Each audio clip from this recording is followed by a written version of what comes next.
Chapter 11 of The Science of Getting Rich by Wallace D. Wattles. Acting in a certain way. Thought is the creative power, or the impelling force which causes the creative power to act. Thinking in a certain way will bring riches to you, but you must not rely upon thought alone, paying no attention to personal action. That is the rock upon which many otherwise scientific metaphysical thinkers meet shipwreck, the failure to connect thought with personal action. We have not yet reached the stage of development, even supposing such a stage to be possible, in which man can create directly from formless substance without nature's processes or the work of human hands. Man must not only think, but his personal action must supplement his thought. By thought, you can cause the gold in the hearts of the mountains to be impelled toward you, but it will not mine itself, refine itself, coin itself into double eagles, and come rolling along the roads seeking its way into your pocket. Under the impelling power of the Supreme Spirit, man's affairs will be so ordered that someone will be led to mine the gold for you. Other men's business transactions will be so directed that the gold will be brought toward you, and you must so arrange your own business affairs that you may be able to receive it when it comes to you. Your thought makes all things, animate and inanimate, work to bring you what you want, but your personal activity must be such that you can rightly receive what you want when it reaches you. You are not to take it as charity, nor to steal it. You must give every man more in use value than he gives you in cash value. The scientific use of thought consists in forming a clear and distinct mental image of what you want, in holding fast to the purpose to get what you want, and in realizing with grateful faith that you do get what you want. Do not try to project your thought in any mysterious or occult way, with the idea of having it go out and do things for you.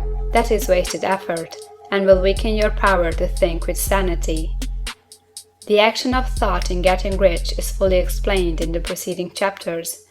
Your faith and purpose positively impress your vision upon formless substance, which has the same desire for more life that you have, and this vision, received from you, sets all the creative forces at work in and through their regular channels of action, but directed toward you.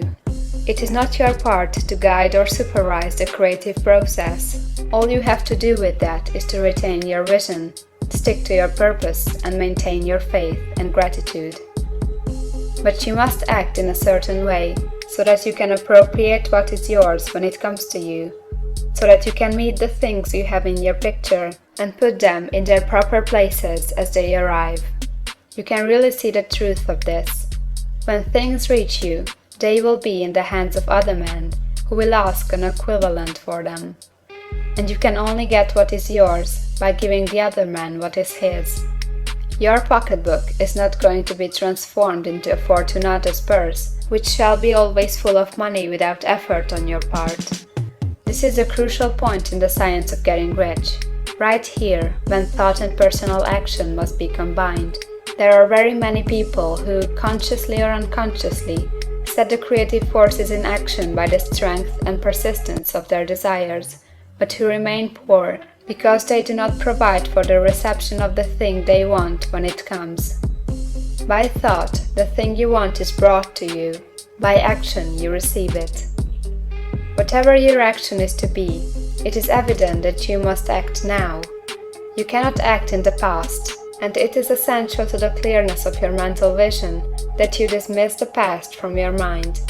You cannot act in the future, for the future is not here yet.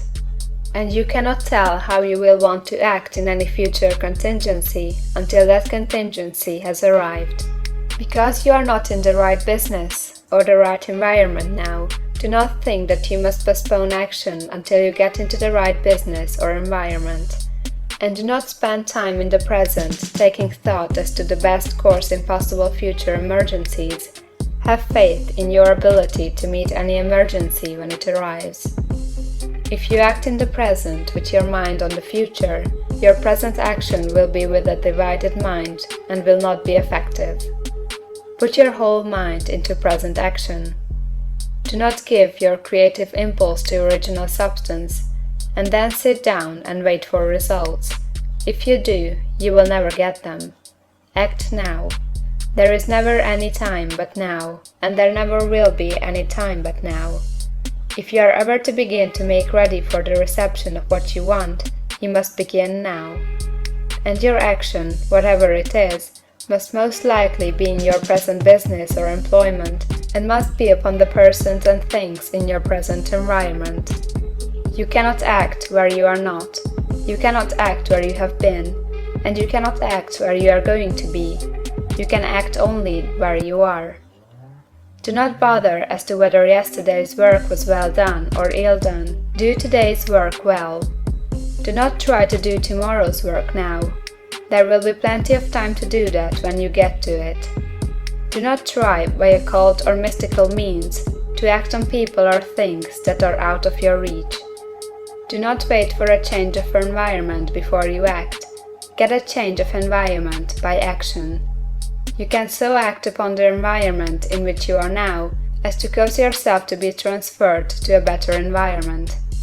Hold with faith and purpose the vision of yourself in the better environment, but act upon your present environment with all your heart, and with all your strength, and with all your mind. Do not spend any time in day dreaming or castle building. Hold to the one vision of what you want, and act now. Do not cast about seeking some new thing to do, or some strange, unusual, or remarkable action to perform as a first step toward getting rich. It is probable that your actions, at least for some time to come, will be those you have been performing for some time past. But you are to begin now to perform these actions in a certain way, which will surely make you rich. If you are engaged in some business, and feel that it is not the right one for you, do not wait until you get into the right business before you begin to act. Do not feel discouraged, or sit down and lament because you are misplaced. No man was ever so misplaced but that he could not find the right place, and no man ever became so involved in the wrong business but that he could get into the right business. Hold the vision of yourself in the right business with the purpose to get into it, and the faith that you will get into it and are getting into it. But act in your present business. Use your present business as the means of getting a better one, and use your present environment as the means of getting into a better one. Your vision of the right business, if held with faith and purpose, will cause the Supreme to move the right business toward you, and your action, if performed in the certain way, will cause you to move toward the business. If you are an employee or wage earner, and feel that you must change places in order to get what you want, do not project your thought into space and rely upon it to get you another job. It will probably fail to do so. Hold the vision of yourself in the job you want, while you act with faith and purpose on the job you have, and you will certainly get the job you want. Your vision and faith will set the creative force in motion to bring it toward you, and your action will cause the forces in your own environment to move you toward the place you want. In closing this chapter, we will add another statement to our syllabus. There is a thinking stuff from which all things are made, and which, in its original state, permeates, penetrates, and fills the interspaces of the universe. A thought, in this substance, produces the thing that is imaged by the thought.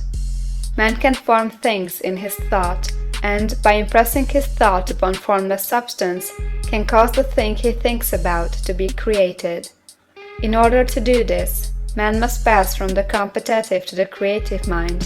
He must form a clear mental picture of the thing he wants, and hold this picture in his thoughts with the fixed purpose to get what he wants, and the unwavering faith that he does get what he wants, closing his mind to all that may tend to shake his purpose, dim his vision, or quench his faith.